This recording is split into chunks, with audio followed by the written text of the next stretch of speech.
there's one thing that we have not been able to escape, and that's the narrative. Also, the Cowboys in general always being the talking point. Let's listen to KJM. On the Cowboys narrative on 105.3 The Fan. I like that, continually reminding that we need to not only get in the playoffs, but we need to get way deep into the playoffs so we got a chance. I think this team is reflecting that. I think it is a narrative of the team. I think it reflected in our decision-making in the spring, who we kept, who we let go, and who we brought on. So that is the narrative. Get in a better spot to stay longer in the playoff. Now, Jerry Jones put all of his foot in his mouth of who we let go, who we kept. It leaves us with the impression that, hey, it's a wait-and-see moment. We don't know what this team would look like without Amari Cooper. Of course, we looking at the offensive line and looking and trying to find who can help out, and you let go of Elijah Collins. You sitting on $23 million. So it's hard for Cowboy fans to find the positive aspect of it before it happens, right? So we got to sit back and wait. That's the problem. Now, as far as going deep into the playoff, I truly believe just making to the playoff will be a what we can say here, a start to a fresh beginning, because it's been a long time since the Cowboys made it back to the playoffs, and that's what we're trying to do there. And then when you make it to the playoff, of course, your mindset should be, hey, let's win one game, and then you start from there. You win another game, and then you go from there. That's just the problem. You know, the Cowboys collectively been saying every year from the front office and from the media and the 4-letter, the 3-letter network that, hey, it's Super Bowl or bust. How about getting to the playoff first and then set your goal from there and then win a game, etc. You see what I'm going with this, Cowboy Nation? You got to win at least a playoff game here. What's the narrative for you, Key? It'd be really good for them to advance into a second round or whatever the case is. If they get to the divisional round, that's a plus. I think that's where they need to be. Anything short of that, it's not a successful season, regardless of what you may have done in the offseason. Before anyone else go further into this, it's a right and it's a no. I truly believe in 2018 the Cowboys won a playoff game against the Seattle Seahawks against a quarterback that is deemed better than the quarterback that we got, right? And that quarterback was Russell Wilson. And we won it by playing hard. It was a home game, I believe, and we were able to get that win. Then you had to go on the road to the Rams, and we held that L. But you won your playoff game. Majority of the people will look back at that season and still say that was not a successful year. And they gloss over the fact that, yeah, your quarterback, who was the 4th-round draft pick in 2016, yeah, he was on the team that won that game, but a third of the people were still saying, hey, that other quarterback is better. It has to do a lot around this maybe being one of the worst off seasons for the Cowboys leading into a season with a lot of hope with the head coach who you feel like is barely living with his lifeline. I mean, the loss of Tyrone Smith, I think, really hurts him, right? Like the QBR for Dak Prescott is like 108 when he's on the field. When he's not on the field over the last 2 years. 108? It's like 107, 108 when he's on the field. 108? That's unheard. No. Passer rating. Excuse me. Like 108 when he's on the field, and when he's off the field, he's like 95. Like it's like Jimmy G portion. So I don't know, losing Amari Cooper. I think there are a lot of questions around this team. Even Ezekiel Elliott, Key.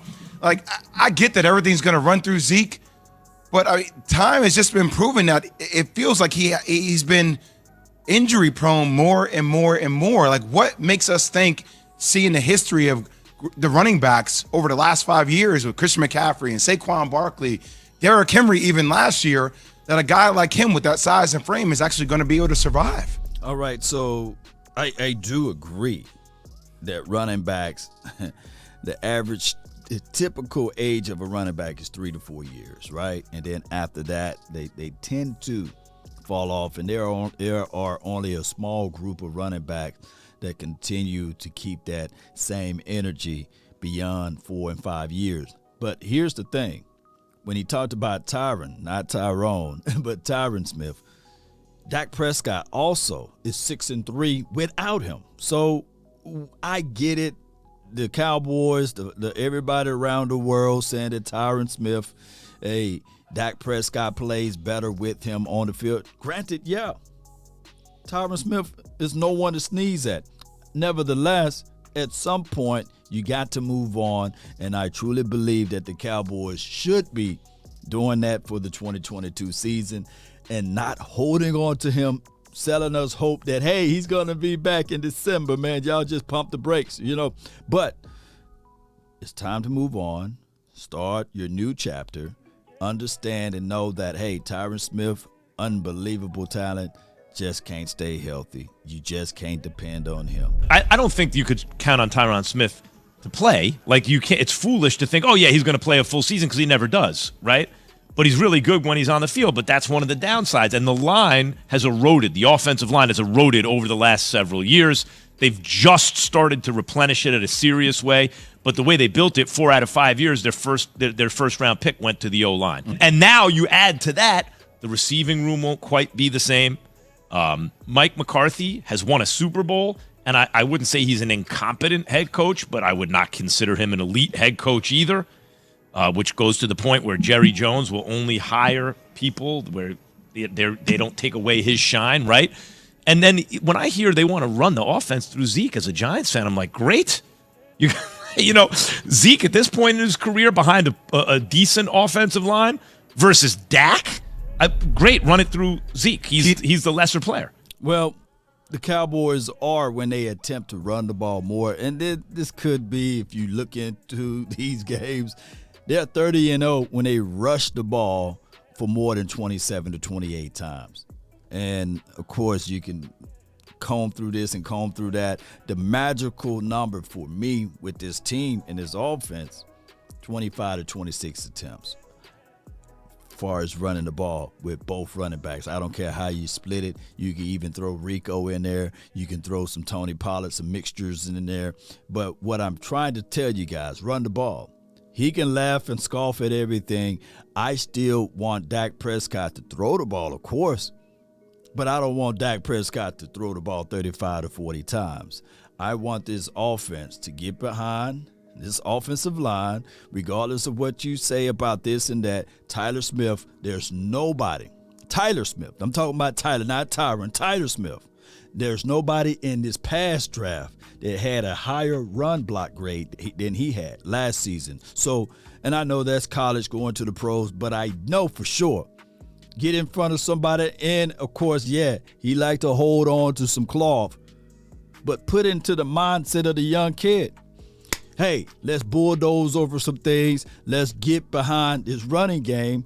There's not an offensive lineman on this planet that say, hey, I would rather be in pass pro, right? So you run this ball, run it, and everything else will fall into place. Even Connor McGovern at left guard, he is pretty much a good mauler when it's all set to just run the ball. Everything is set up for this team to be a heavy run-first team, and then all of the other things will open up. It will open up for CeeDee Lamb. Hey, Kevontae Turpin can take the top off the defense. Hey, we need my guy Jalen Tolbert and Dennis Houston or whatever variation, Simi Fehoko and Noah Brown to get comfortable within said system, right? I don't think that there will be DBs and say, hey, man, we're going to double team those guys. So they should have their comfortable one-on-ones with the second and third DBs on the opposing respective teams. And let's get back to it's Mr. Nasty time. I believe that should be the philosophy of the Dallas Cowboys heading into the 2022 season. Key, do you see Dak getting back to where he was 2 years ago when he was on that MVP run before he got hurt? You think he'll reach that level again this year? I thought he played pretty well last year. I think he'll probably play well again this year. The beginning of the season prior to getting hurt, it wasn't like the Cowboys were undefeated. I don't even remember exactly what their record was, but I feel like it was something like 2-3 or something like that. It wasn't like it was just lights out. He was putting up statistical numbers that certainly made people feel like he was having an MVP season based on statistics. I think he can still do those sort of things. What they got to worry about is getting the W's, not the statistics. I'm looking now from 2021. 0-1, 0-2, 1-2, 2-2. They were 3-2. Yeah, after 5 Yeah, years. so yeah, it wasn't. Yeah, they wasn't like lights out. Well, I think they all off on all of those things. We lost the first game in 2021. Now, in 2020, that was a story of a different day, right? Historically bad defense. Dak Prescott numbers still look good, but a lot of people were saying, hey, Lord, there's garbage time stats. And that, you know how it goes to sully and denigrate and take away. In 2020, they didn't have this style and brand of defense, right? Can we all agree, right? And normally when you put up those amount of points and yardage, you win it if you had this brand of defense. Now in 2021, all the way up until the Denver's game, and of course somebody can argue that, hey, the calf injury really, really played into the mental mindset of Dak Prescott. But neither here nor there. 2021, just last year, up until that point, a lot of people were saying, hey, man, this dude is generating MVP type of numbers. And the Buccaneers were no one who sneezed at. And if you really look at the Chargers, they were nobody to sneeze at as well. Of course, you can start talking about levels of competition. The Eagles, who we beat down so bad that they said, all right, hey, it's the Eagles, chill. And the Carolina Panthers, hey, it's the Carolina Panthers, chill. I'll give you that. But before those games happened, a lot of people were not giving us a chance because they were saying literally that those defenses were top, right? But it goes back to this point right here. Everything falls on the shoulders of Dak Prescott. And he got to step up. Ain't nobody looking for any excuses. They don't care if Amari Cooper's gone. They don't care if the Cowboys gave away La'el Collins for nothing. Basically, they don't care about Tyron Smith not being able to be out there. Everyone have a reason, and results are what matter. And they saying, okay, he is the only quarterback that's paid in the National Football League that got to win games. If not, people will say, hey, man, we paid you $40 million. Why you can't win it by yourself? Nobody else is given that type of longitude nor latitude of responsibilities. Nevertheless, Cowboy Nation heading into this 2022 season, they better be ready. That's my thoughts on this. Cowboy Nation going to the playoff should be the number one goal, and then the number two goal, because you got to have small steps. I do know Super Bowl is in the mind of everyone, but baby, you got to at least get to the playoffs. And then after you get to the playoff, win you a game, and then after you win one game, match those experiences together, and then you put it all on the table to win another one. When you get to the Super Bowl, then you can start talking about, hey, we want to win the Super Bowl. But you can't talk about winning the Super Bowl until you get to the playoffs. That's my thoughts. That's been my time. I really thank you all for yours. And remember, you're listening to nothing but the best. Go Cowboys.